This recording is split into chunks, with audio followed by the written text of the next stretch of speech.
Good morning, everybody. Morning. Good to see you. We're glad to see everybody here that's in the classroom as well as those that are on the screen. My name is J.W. Matt Hennessee. I'm the pastor of Vancouver Avenue First Baptist Church here in Portland. I've been in that role for about the last 17 years. Rather than call myself pastor, I call myself senior servant. And I had a life before that, on the one hand in public administration as a police commissioner and as a city manager, and also led the Portland Development Commission here in Portland. It's now called Prosper Portland.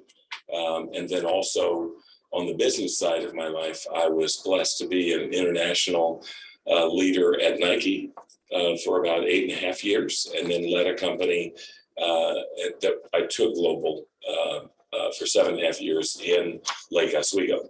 I've been blessed really to have a great life, having started out as a kid who was born to a teenage mother, and lived in orphan homes and foster homes all my life.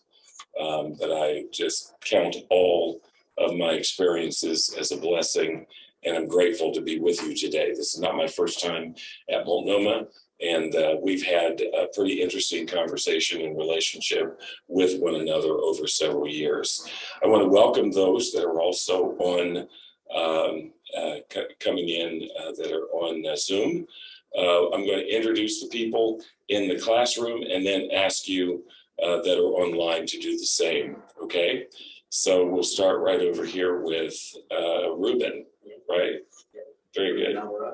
Okay, can you say that a little bit louder? Ruben Alvarado.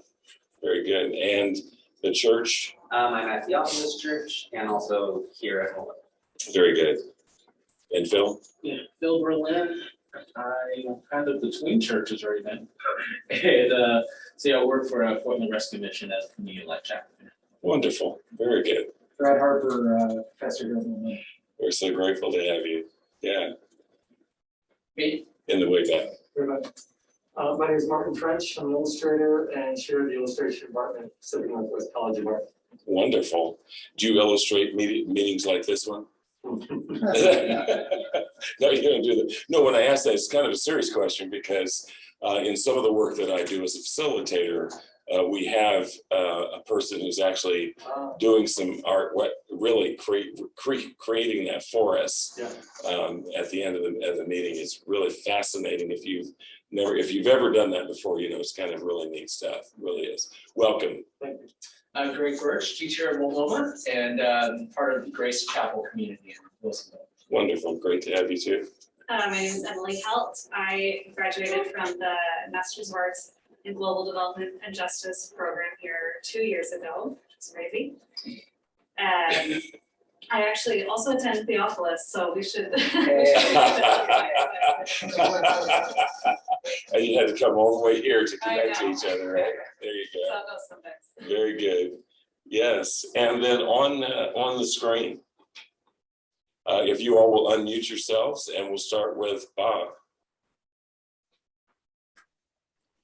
Hey, this is Bob Wall. It's good to be part of this today, and looking forward to it. I'm a retired fire chief from the city of Portland, and my wife and I are in Redwood City, have been for a couple of months doing some family work here on the family home. And so looking forward to hearing the workshop and participating with it. Thank you so much. We're so glad to have you. Miss Gloria? Hi, and I'm Gloria Young. I'm on the board for New Wine Skins. I'm here in San Francisco, and my church is St. Teresa's. Very good. Good to have you too. Paul? Yes, Paul Lyda. I serve currently on the advisory council for New Wineskin. Ordained Lutheran pastor who stepped away from parish ministry to take the position as senior chaplain for the Washington County Sheriff's Office in January 2020. And it's been a whirlwind during that time, but also very blessed and thankful to be here. And thank you, Dr. Hennessee, for leading this forum. What a joy. Please give my best to Sheriff Garrett. Will do. Wonderful. Good work out there in Washington County. Elise? Hi there, I'm Elise Gallus. I work for Together PDX and the Luis Palau Association, and my home church is Imago Dei. Very good. It's good to see you. Good to see you too, Matt. Yeah, absolutely. Pastor Alex? The only reason why I know that is because we were able to get together last night. Pastor Alex, do you hear us? Or are you trying to unmute yourself? All right, we may see him in a moment. Pastor Awad really educated us well last night, as he's a Palestinian, he's an Arab Palestinian Christian pastor, born and raised in Jerusalem, and just has done some really great work. And we're really grateful for that. So I'm going to start with just a really quick prayer, but I'm going to ask Dr. Harper if he will pray it for us as we prepare our time together. God of grace, we live in a world with a long history of violence, and in a world where violence is often the go-to solution for conflict. And it started with Cain and Abel and continues to this day. And Lord, we just ask that they would give Pastor Hennessee wisdom through all he's learned through his many years of engaging this issue to help us understand how we can serve you and your church and your world by being peacemakers in a world where people die each day at the hands of others, particularly with guns. Amen. Thank you so much. I'm going to ask online if you can hear us okay. Okay, very good. Thank you so much.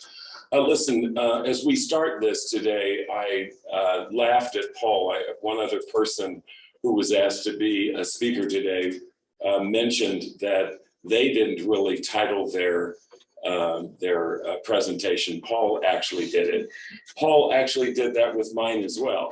And I said to the group last night, I have a feeling with a last name like Hennessee, I'll stop for just a second. Last name like Hennessee, a shot of love is what he came up with.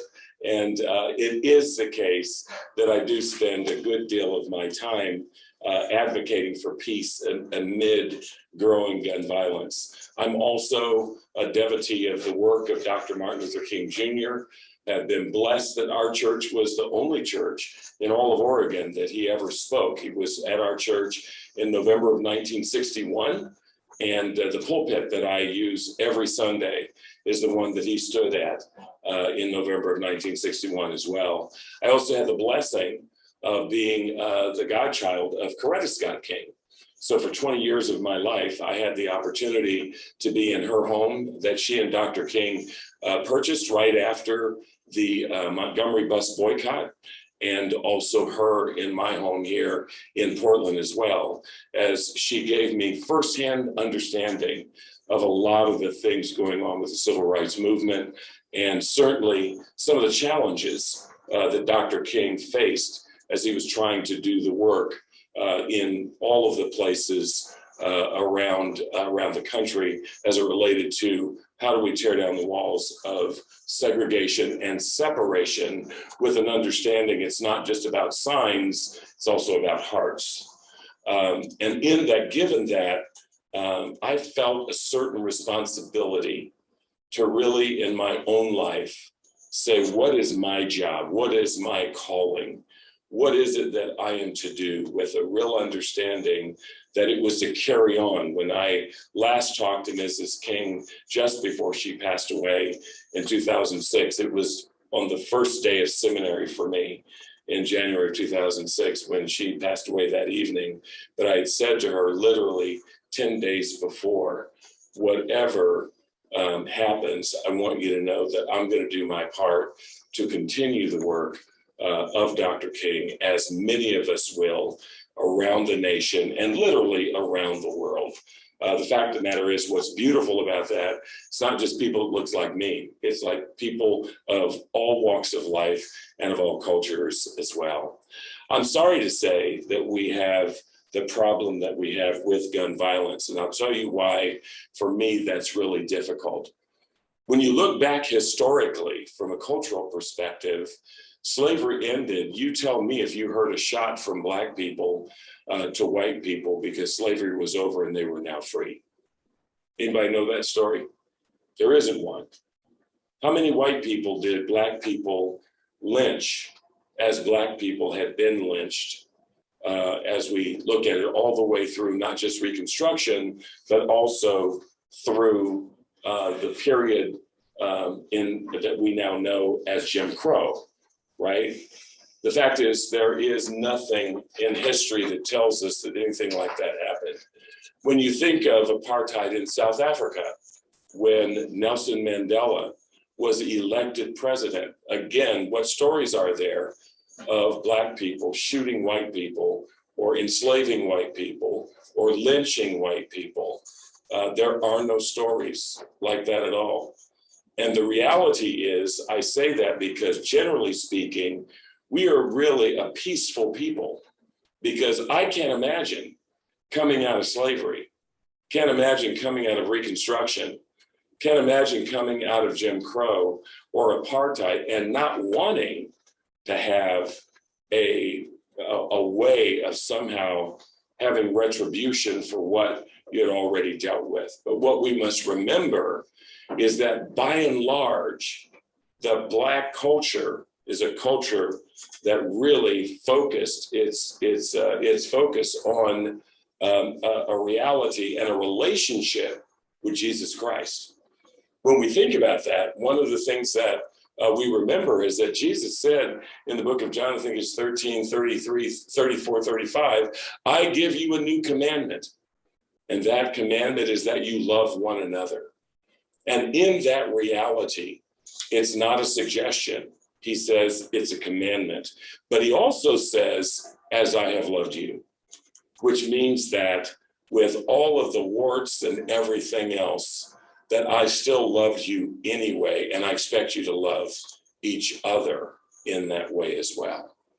As we look at what's going on today, and I appreciate the passage of blessed are the peacemakers, because it means that we all have a responsibility to do something, not just to think it, to feel it, to wish it, but to actually get busy and do something about it. Doing something about it, all the way from praying about it to getting out there and actually working with people, recognizing that somehow, some way, we've got to figure this thing out, because where we're headed right now is not in a good place. What is this statement, by the way, that we who are peacemakers will be called the sons and daughters of God? What does that statement, with that reward, if you will, mean to us in this room? Because we're going to talk through this. And then, by the way, I don't know why I didn't make you copies of this. I promise you I will get the copies to you, okay? But what does that mean? Just for a few moments, if you will share, what does that mean? Not only are we peacemakers, but we are sons and daughters of God. Who'd like to respond? Both in the room and online.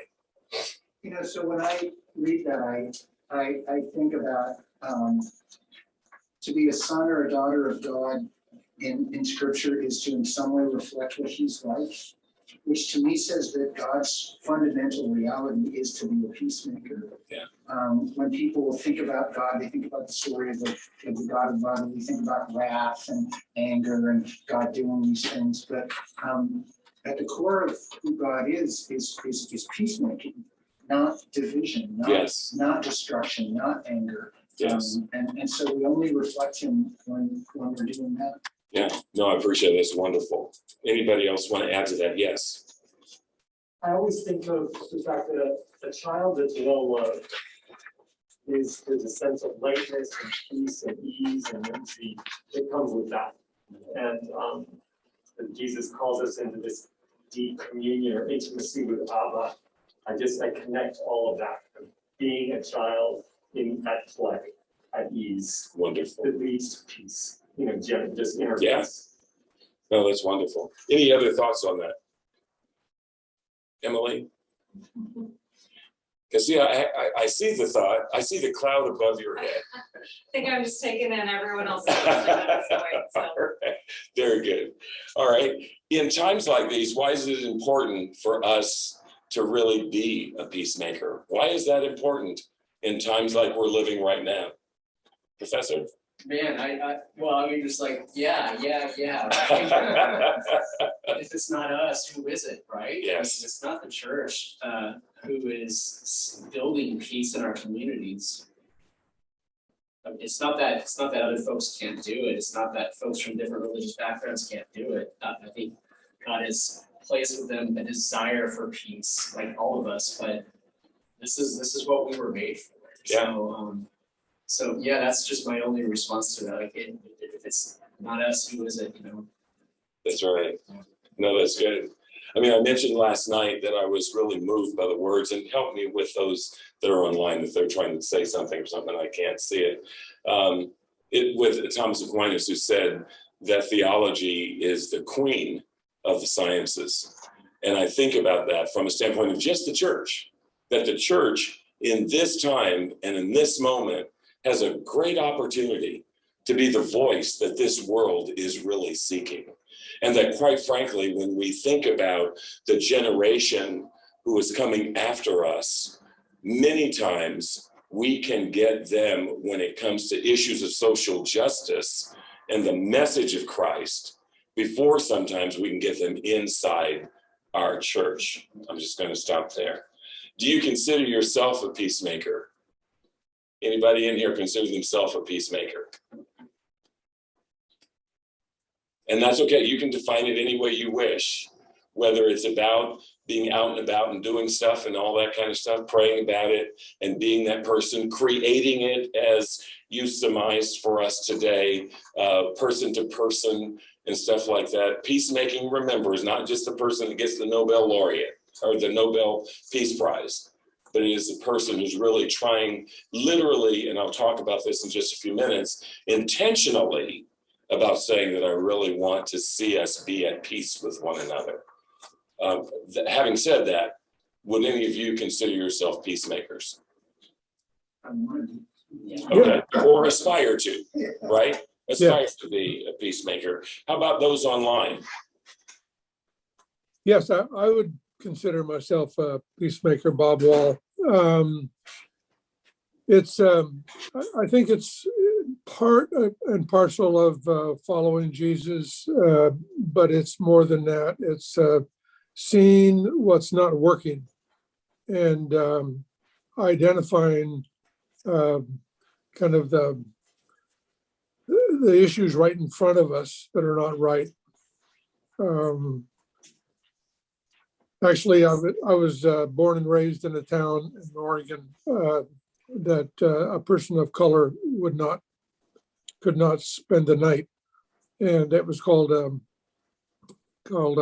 sundowner town, and therefore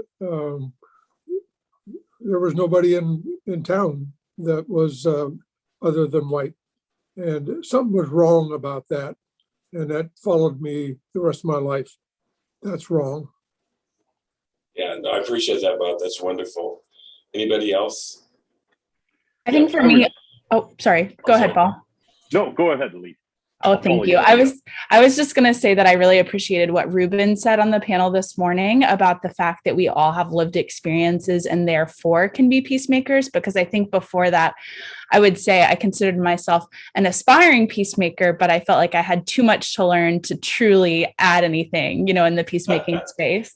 So while that's still true and I want to learn a lot more, I'm inspired by the fact that, even now I am and can be a peacemaker. That's right. I say walk into it, lean into it, embrace it. Remember that even if someone says I'm a student, remember I'm a student for life. Yeah. Mm-hmm. Right? We are always in process of learning, and we have great opportunities to do that. Go ahead, Paul. I was just going to add, thank you, Bob and Elise, for both what you shared and everyone on in the classroom that I could hear. I do consider myself a peacemaker, some days more successfully than others. Unfortunately, sometimes I lean toward being more of a troublemaker. But I do think I aspire to be, and I am a peacemaker, especially when I'm most fully following after Jesus and living into his love for me and the identity as a child of God. And kind of looping back to those first couple of questions, I think all of us, every person walking the face of this earth is a God-breathed child of God.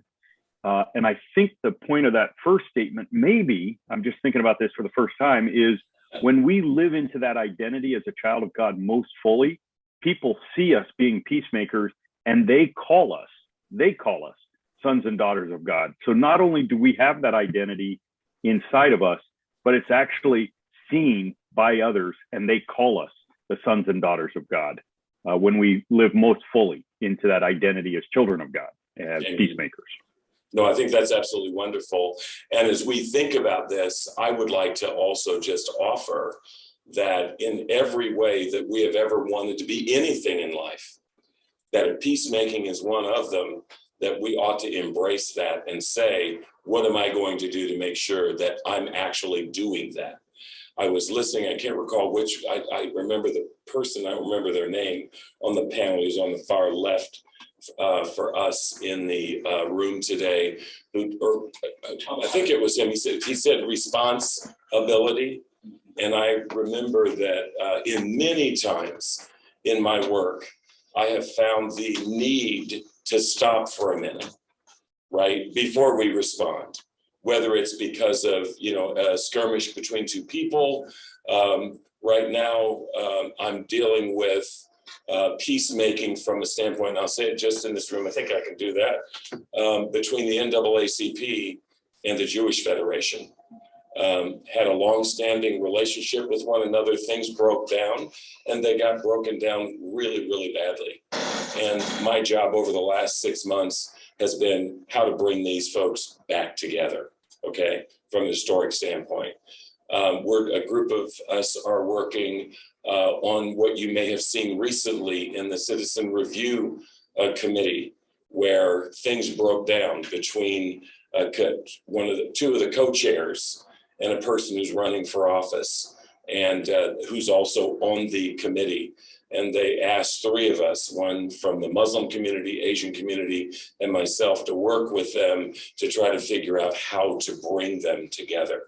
So this, again, has a lot of implication for many, many walks of life, many parts of our life. Were you going to say something, Professor? Paul has just said something. He said, he's oftentimes a troublemaker, not a peacemaker. Yeah. But aren't we sometimes troublemakers as peacemakers who are upsetting the system? Well, first of all, I want to thank you for going back to that, because I meant to say something about that. I appreciate it. What was Jesus? Paul, help me, brother. Right? Jesus was a peacemaker, but he was also a troublemaker. Yeah, absolutely. Jesus was probably the right kind of troublemaker. I think my point was sometimes I am not helping to bring peace into the room. I'd love it if I was more Christ-like in my troublemaking, but I do think you both bring a great point. That we would be troublemakers in the spirit of Christ in the world as we bring peace. Yeah. No, I appreciate that. And I appreciate your candor as well. Because this work, listen, none of us are perfect, and we all, do this work well. Sometimes we don't do it so well, right? We all have to admit that. But the goal is, how do we push ourselves to make sure that we're trying to do the right thing? And it's not always easy to do the right thing. Why? So there are these questions. Why is love important when advocating for peace? How must peacemakers position themselves to be successful when dealing with caustic and protracted issues of violence? And what barriers and stepping stones cause us to be peacemakers, right? When I say barriers, it's the border that stops us. The stepping stone is saying, yes, the trouble is there, but I'm going to use it to keep on going anyway, right? And so for the sake of time, because I want to step through as much of this as I can, are there any of you who would just like to take one of these questions for a second and say, this is what I think, or this is what it comes to mind for me? Yes, please. What's your name, by the way? I'm Sally. Hi, Sally. I think maybe, to me, love is important for advocating peace because it can give you a chance to like listen to others and like be able to be the community with like people who are different from you. Yeah, that's good. Very good. Anybody else? Anybody online as well, if you want to take a second. Can y'all see this? Yes, I can see this, and I'm Gloria. And I take the second question, which is how must peacemakers position themselves to be successful when dealing with caustic and protracted issues of violence? One of the things that I found myself in recently over the last 6 to 8 months is being a facilitator of conversations between the Asian American community and the African American community, not only on Zoom meetings, but also in Clubhouse as well. And I think one of the things is that our news media does a horrific job of illustrating and bringing to the forefront those examples of where African Americans and Asians have had conflict. And what is missing is when there is these relationships that are built where we have opportunities, as Bob and others shared earlier, to break down those walls by sharing our relationships and recognizing how we are more alike than we are different. And that the ability for us to come together is such an opportunity for us that we miss. You know, that word together has 3 words in it: to get there. And the way that we get there is together. And so I would just share that. No, I think that's wonderful. Thank you so much for sharing that, Gloria. Anyone else that would like to take a stab at any question that's here? I was thinking about the third question about barriers and stepping stones, and what first came to mind for me as a barrier was, I'm trying to figure out how to word it, but I guess like just history or the way I grew up, the implicit things that were taught, implicit or explicit, through my family, through my community origin, the ways I was taught to deal with conflict or not deal with conflict, you know, just so much of that is ingrained. And I guess there's a million stepping stones out of that, but a big one for me has just been people who are willing to kindly and lovingly teach me maybe the ways that I'm thinking incorrectly, the ways that I'm thinking or acting that are not helpful, and just a better way to move forward. No, I think that's great. One of the things that's important is that people can teach if you're open, right? And so it's obvious that you've been open to that and willing to say, I really want to learn. I really want to do better, but here are my barriers. Here are the things that really kind of get in the way. And quite frankly, many times the barrier is not somebody else. I'm gonna try that one more time. Sorry, I'm not preaching at my church, but you know, the barrier is us. And the barrier is us because oftentimes, and we'll get into this in just a few minutes, oftentimes we're worried, we're fearful, we're afraid, we're not sure, and because we find ourselves in uncomfortable spots. And what we must realize doing this work as peacemakers is that you're going to be uncomfortable. There's no question about that. And quite frankly, if we're not uncomfortable, we're probably not really doing peacemaking, okay?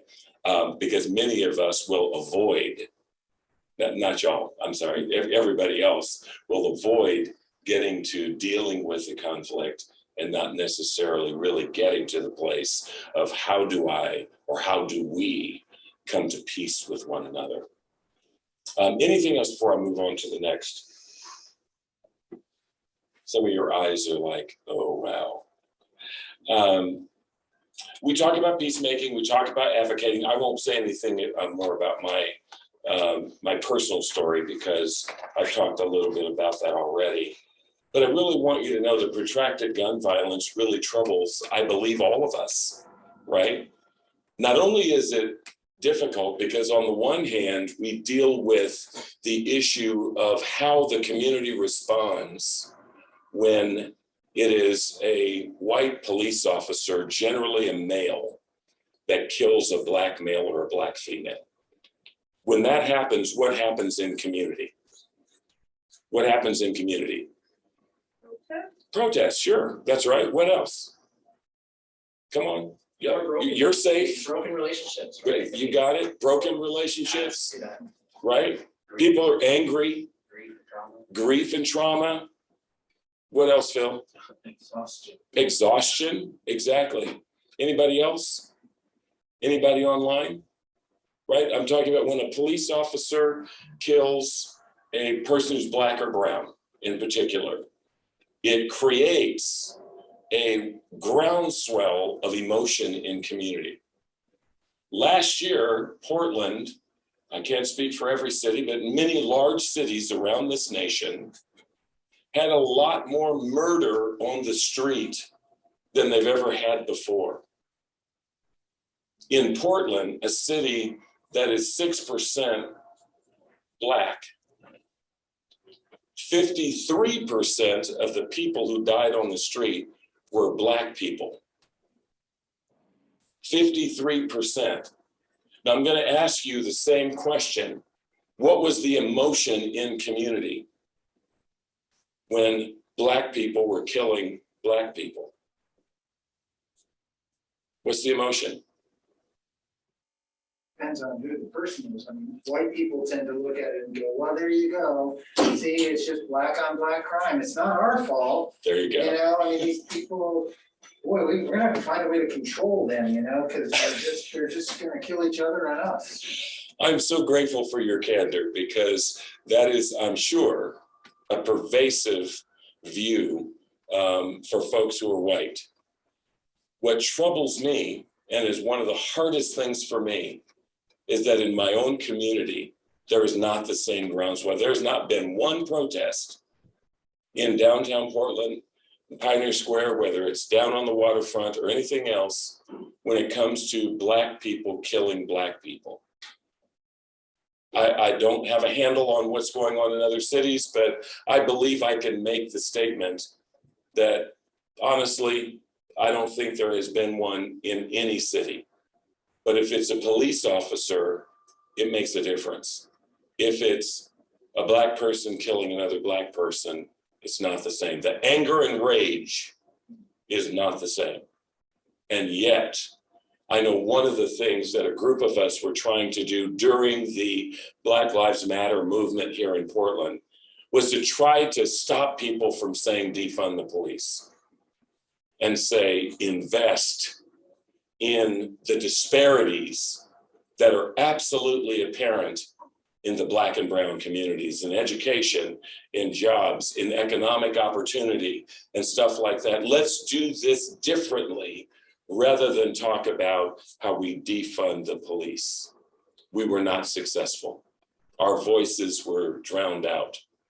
The reality is, my sense is that things were so high at that time because of the murder of George Floyd on the street, that the rage was so high that we could not get back to the place of having a conversation, responsibility, to be able to say, what's the best way for us to respond to this very ugly situation?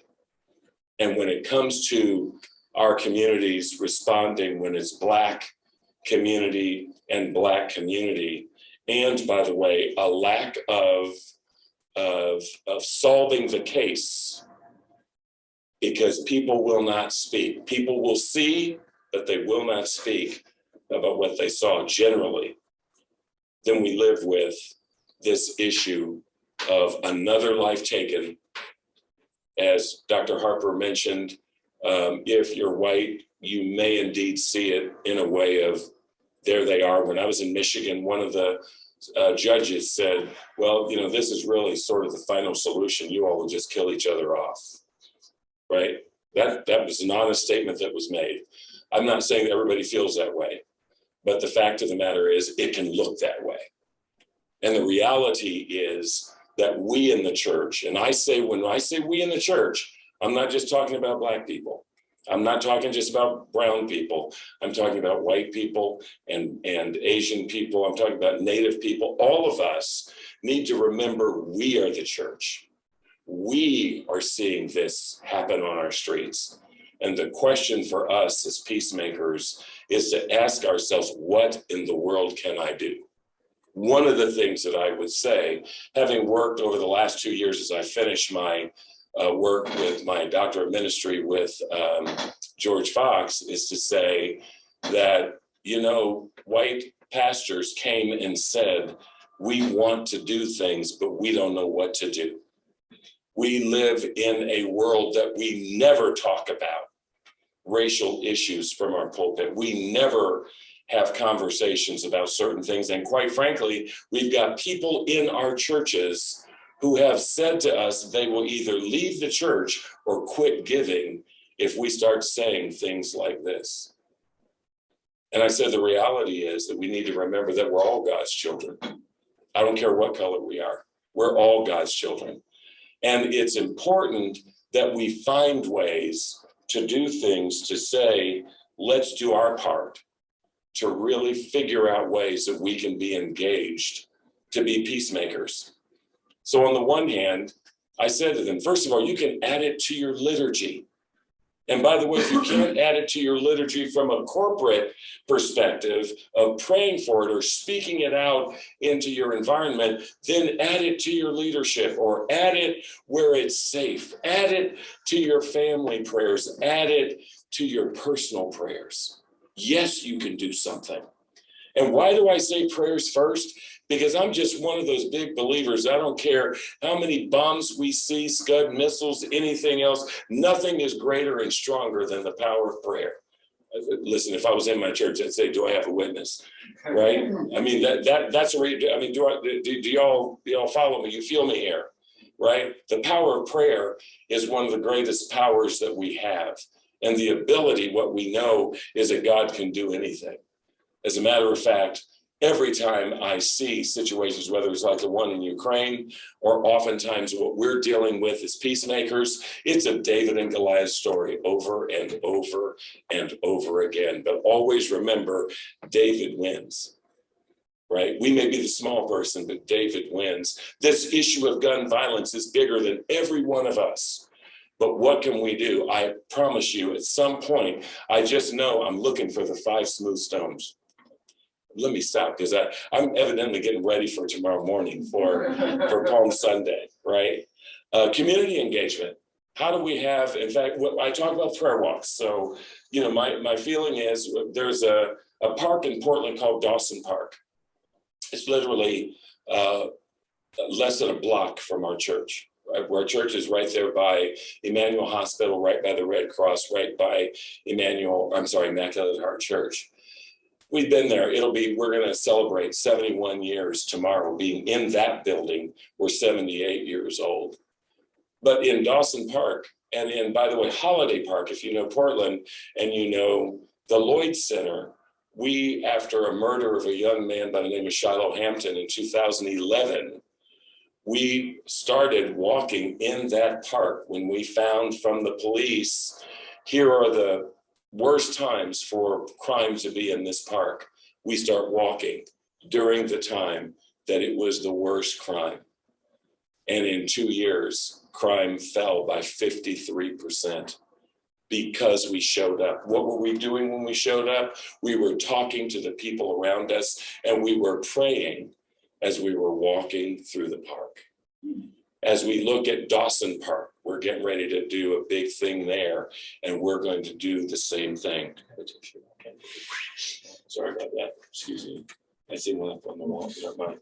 So if you think that you can't do anything, you can in your liturgy, you can in your personal prayer, you can in your corporate prayer, you can with your leadership, you can make this an important issue, which says not only do we see it, we know that we feel it, we know it's a reality.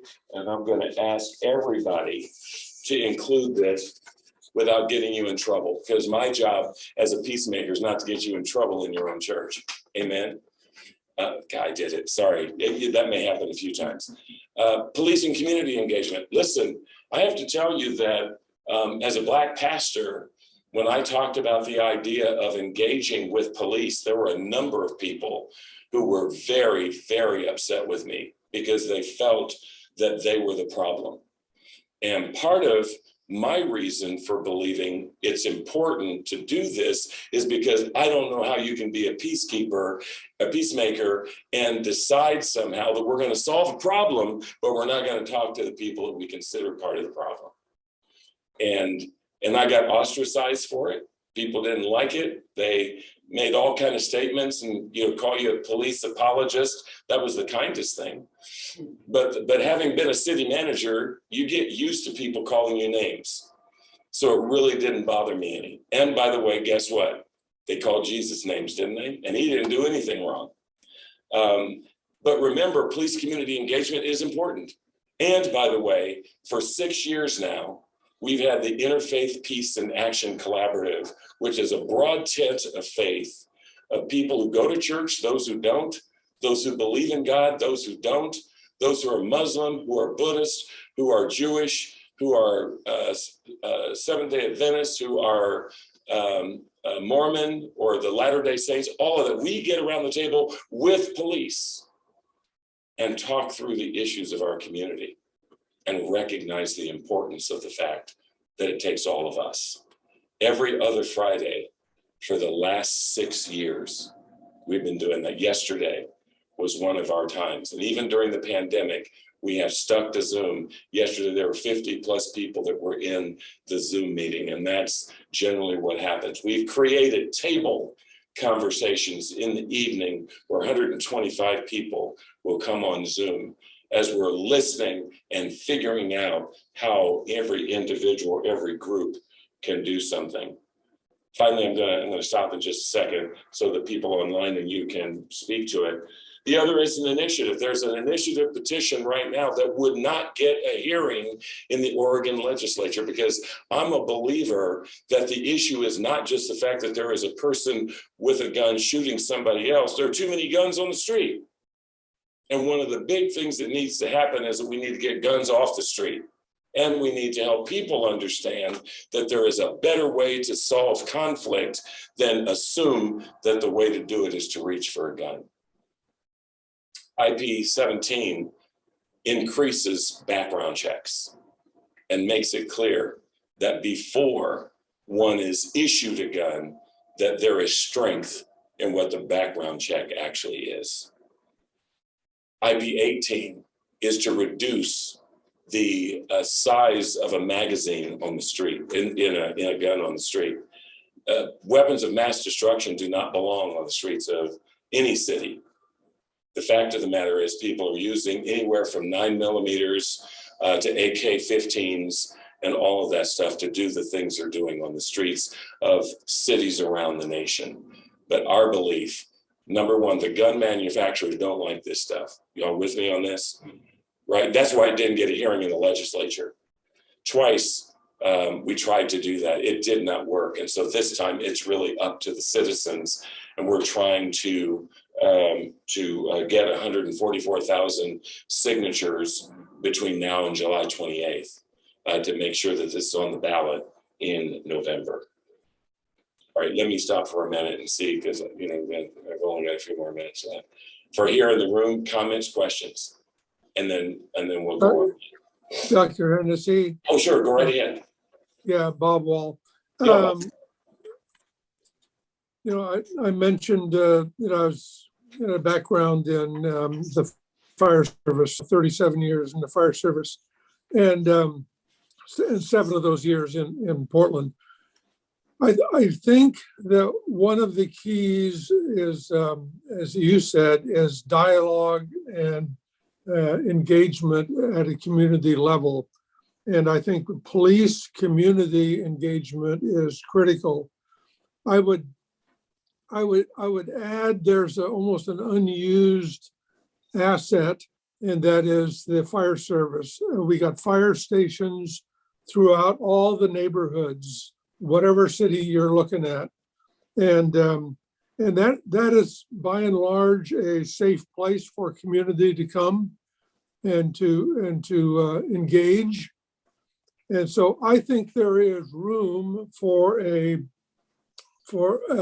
advocacy, a partnership between community, police, and fire to bring people together to talk about these kinds of issues, because the talking and the engagement is one of the pathways to peace.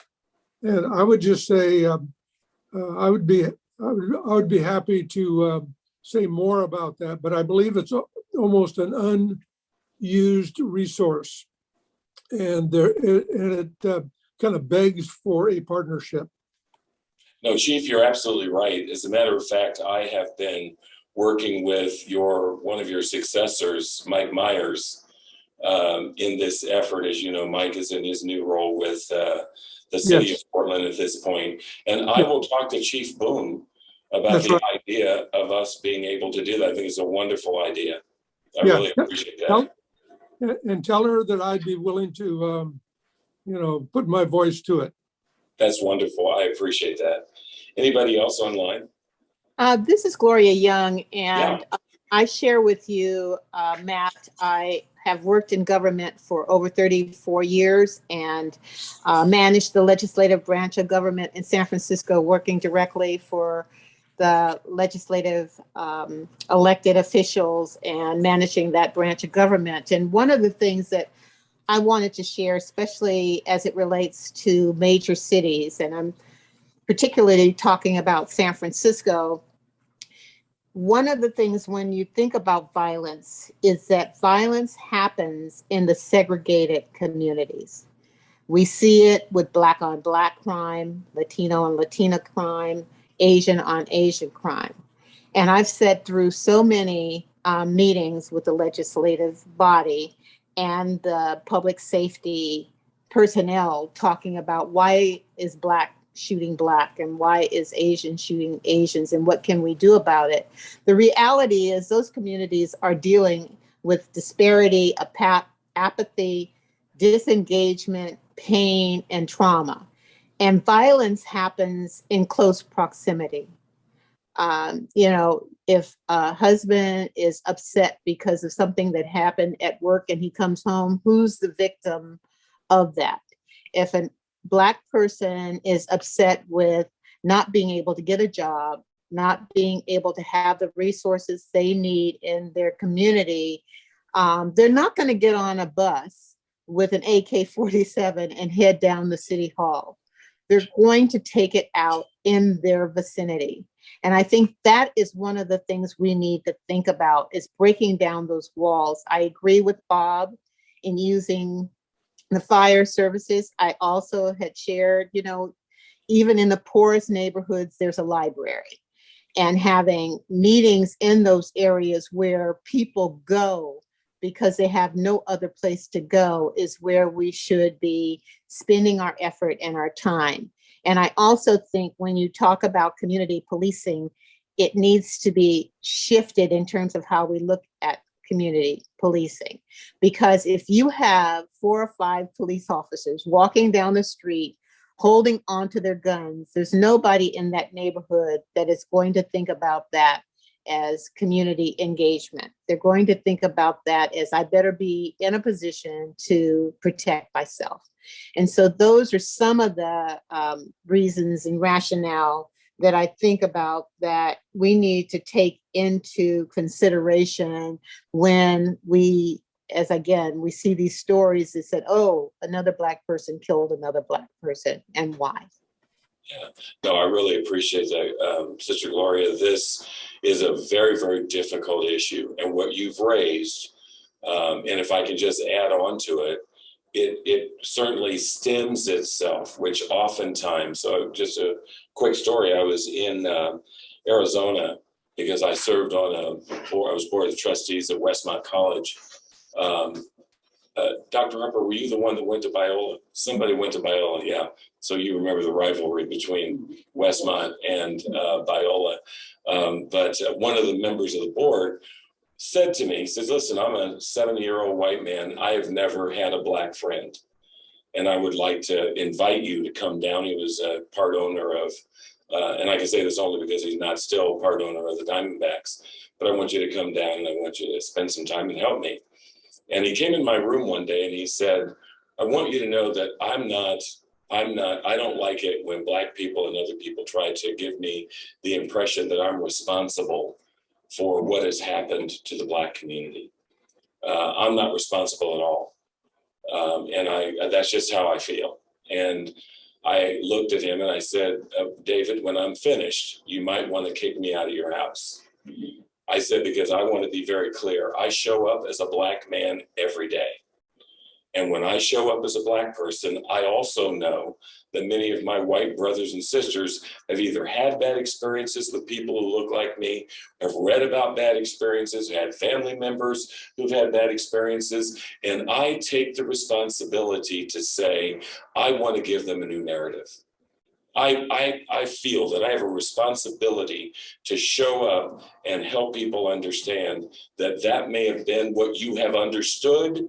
That may have been your experience, but you're going to have a great experience with me because I'm not that kind of person.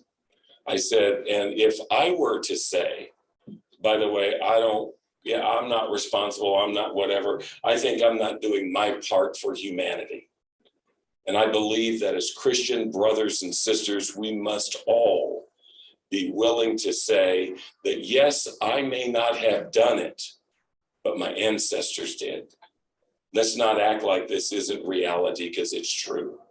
I said, and by the way, even when I was looking for an apartment in the late 1980s in Michigan, there were people who would talk to me on the phone because my last name was Hennessee.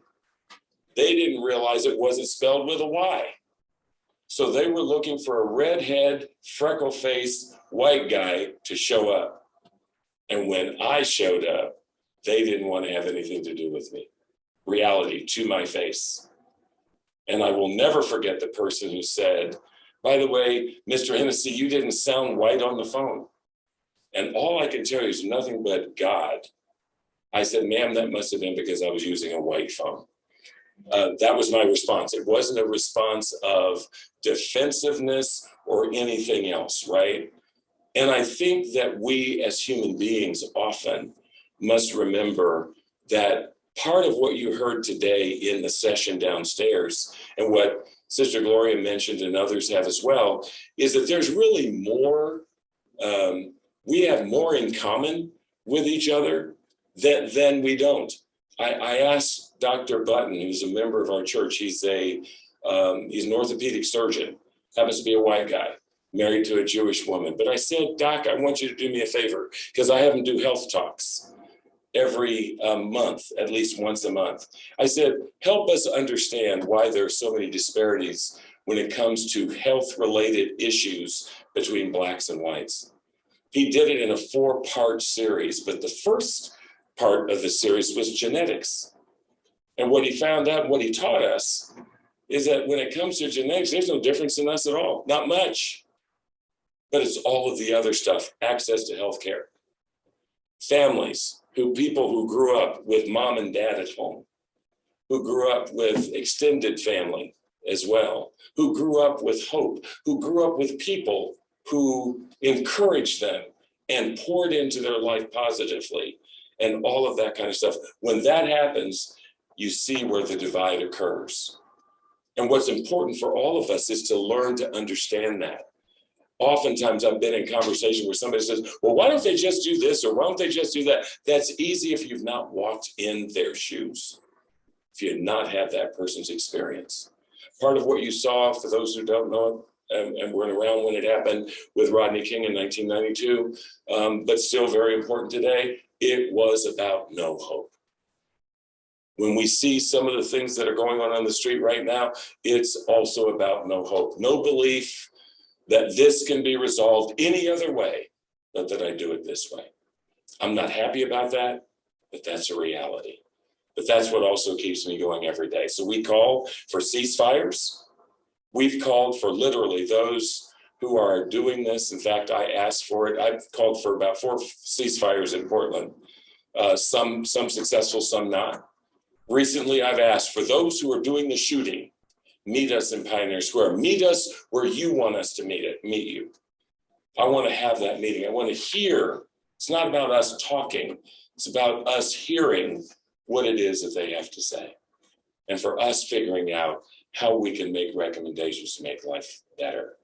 How many investments are necessary? Right now, we're working with 30 Black and brown, and I should say BIPOC groups who are trying to end gun violence. And we're talking to Portland State is working with us. We are asking business people to work with us because I want each one of these entrepreneurs to be able to get people around the system, meaning they'll never get in the criminal justice system. And for those that are coming out, for them to have a place of peace and an ability to build on their life. It takes ordinary people, all of us, just as ordinary as we can be. Phil Knight used to say to us at Nike, he said, you know, we are just a bunch of ordinary people doing extraordinary things. I believe peacemakers are extraordinary people. And I think that we have to take time to celebrate successes. We just had a big celebration up North Precinct. The commander there, Tina Jones, called us all, those who are working in the beloved community and working in this peacemaking process, said, we haven't gotten there yet, but let's eat Ethiopian food together. It was the very first time since the pandemic that we could all get together. We saw people, it was like, gosh, I thought you were taller than that. I thought you were shorter than that. You know, all that kind of stuff. But we got together, but we did not let the pandemic get in our way. And so I ask you just to go back to church, go back to all the places you've gone and realize every one of the people on this list, and you've got others who have been peacemakers in our time, to remember that every one of them had to understand first the risks that are involved, and there are risks. I will never forget for a long time, I was very close to the pastor at First Baptist Church in Gresham, happens to be a white guy, grew up in Texas.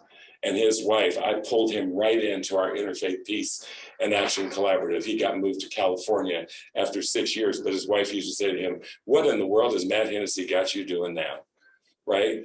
I want my brothers and sisters to come together. I want us to work through these things together. Yes, there are risks involved, but these are risks that we know that have Christ's signature all over it. He wants us to work together. He wants us to be the peacemakers.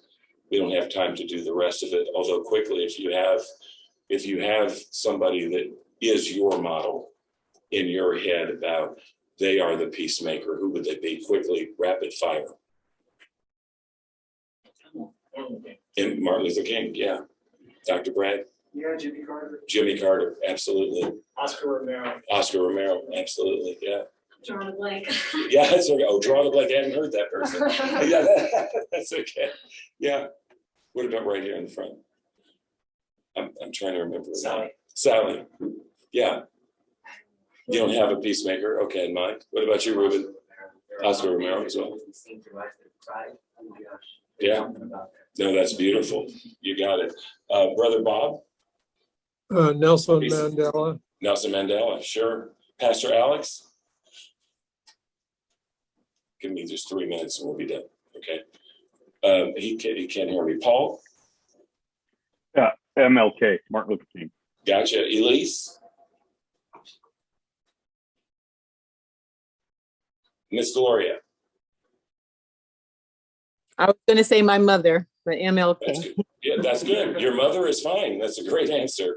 Pastor Watt, do you hear it? Are you able to unmute or no?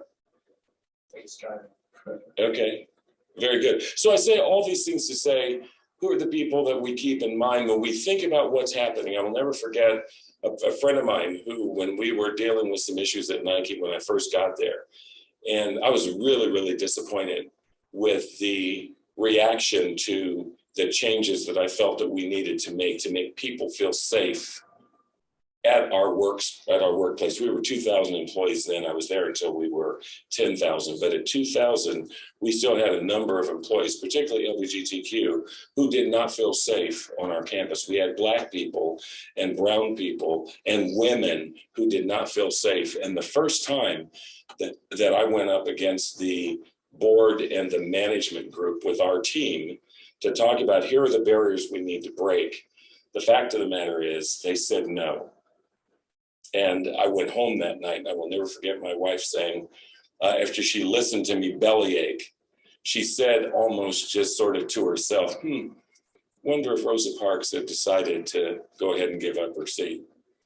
Wonder if Dr. King just decided, well, that's okay, this is too hard, forget it, right? And of course, that's not what I wanted to hear. I wanted to hear you, by the way, be consoling me because I'm just tired of this kind of stuff. The fact of the matter is I went back to the table and we went back to the table and we went back to the table. Y'all heard me now? We went back to the table a number of times, but guess what? We got the change. We got the change. So what did we do? We prayed, we walked, we believed, we talked to people. We did all of those things to say, this isn't even about me. This is about my brother and sister. I care about them and I want them to be okay and I want them to be safe. And yes, I want to be safe. But the fact is that's what it took. And so I say to you, this on the one hand is a word that Christ gives us that is not an easy command, but an important one. Let us be those peacemakers. Let us be those believers. And let us understand that no matter what wall we come upon, that God's got an answer as to how we can get beyond it. And that even though things look bad right now in our city and around the nation, you with me for a minute? It didn't look good for Jesus on Friday night either. But Sunday morning came. And so for every one of us, let us understand we're sitting at Friday night. Things aren't looking very good, but we're not going to stop working.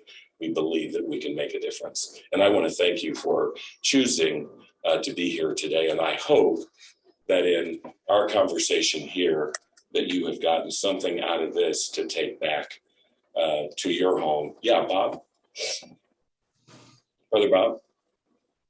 Looks like you had your hand up, but you're muted. I know we were told not to do that in 2022. But Bob, you're giving a great speech to yourself. There you go. Where's the ballot measure 17 and 18 regarding needed signatures? Is that still, has that qualified yet, or does it still need more signatures? Needs more signatures. LiftEveryVoiceOregon.com. Lift Every Voice. Okay. Yeah, LiftEveryVoiceOregon.com. Lift every voice. Lift Every Voice. Yeah. Thank you. You bet. Thank you for asking. You bet. Anybody else online? Brother Paul, you look like you want to say something. I was just going to say, earlier I had made the comment about every one of us is a God-breathed child of God, going back to Genesis where God breathes life into us. Looking at that last slide that you put up, Dr. Hennessee, just with every breath I take, let peace be in me. And I'm thinking of Jesus on the other side of resurrection, breathing on his disciples who were hiding in a locked room because of fear of what the future looked like, and saying, my peace I give you, my peace I leave with you. And he breathed that onto him. And there's that spirit, the spirit of Christ came upon them to give them peace and to let them be peacemakers in the world. Amen. Wow, that'll preach, brother. Thank you so much. Pastor Awad, I'm going to try again, brother. Elise? No, just thank you for all that you shared today. It was wonderful. Thank you. Thank you for being here. Sister Gloria? I join everyone in thanking you. Amen. Amen. Thank you so much. Amen. All right, what did you hear today, Ruben? Ruben's the summation guy. What did you hear today? I wrote down plant peace where disparity leads to conflict and watch seedlings and be both break. Say it loud enough that they can hear you. That's plant great. peace where disparity leads to conflict and watch the seedlings of the hope break. That's beautiful. Very good. Thank you so much. Anybody else? Dr. Harper? Yeah, I'm just hearing that dealing with violence is at its core demands investing in broken communities. Yeah, it does. By the way, I get teased not necessarily teased. I think some people are serious because there are a number of people. I'm at my office late. We've had, issues that have occurred, including, people taking my catalytic converter right out of my parking space, where it says pastor only parking, stuff like that. But they said, you really need to carry a gun or you need not be that late. And, I was so inspired by the fact that Dr. King never, ever carried a gun and did not want his security team to do that either. And I said to them, no, that's okay. I'm not doing that number. I do think for us to work in peace, we must also trust God and believe that he will protect us. I believe that. And that's the way. It's like you don't put peacemaking on the shelf. You carry it with you at all times and in all ways. Yeah. Anything else? You sure it's Emily, right? You sure? Sure, I just keep going back to the very beginning of the presentation when you asked us all if we're peacemakers, and my first thought was, no, like I have this standard up here and I'm probably still down here, and just really appreciate your encouragement to lean into that and walk in that and look for the ways in our own lives that we already are peacemakers and can live into them. Oh, that's exactly right. That's why I think Paul is absolutely right. I mean, if we're a child of God already, we are that. We used to say, I'll just say this on the secular side, Mr. Knight used to say, if you've got a body, you're an athlete, right? You may not, go out and do all the stuff all the time, but you've got the ability to do it. The fact is, we all have the ability to be peacemakers. We really do. All right. Thank you all for your time. I thoroughly appreciate it. Thank you.